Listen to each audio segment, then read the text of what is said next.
Welcome. Come with me as we explore the 6 basic principles found in the United States Constitution.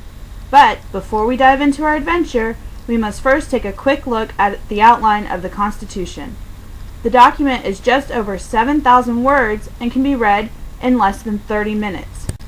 The Constitution opens with those famous words, "We the people," and what is called the preamble. The preamble is the short but very noteworthy introduction of the Constitution. After the preamble are 7 numbered sections called articles.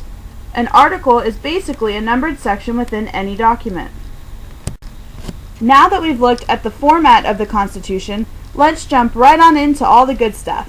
The first of the 6 basic principles is the idea of popular sovereignty.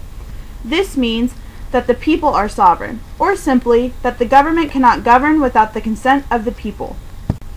The next principle in the Constitution is limited government. This is also called constitutionalism.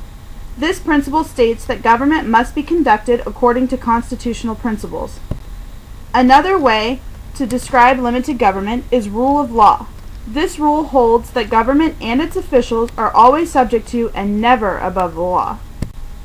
Separation of powers is the 3rd basic principle of the Constitution. This lays out the basic system of American government.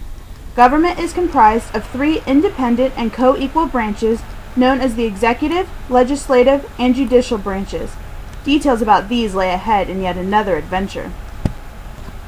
Following separation of powers comes the 4th principle of the Constitution, the complex system of checks and balances. Each branch of government is subject to a number of constitutional checks or restraints by the other branches. The fact that the legislative branch is responsible for making laws, but the president, who is the head of the executive branch, can veto or reject the law is an example of a check. The 5th principle found in the Constitution is judicial review. This principle gives power to the courts to determine whether what the government does is in accord with what the Constitution provides. In judicial review, the courts have the option of declaring an act to be illegal or unconstitutional if it violates some provision within the Constitution. The 6th and final principle detailed in the Constitution is federalism. Federalism is the division of power among the central government and several regional governments. This framework was developed out of both the experience of the framers and necessity.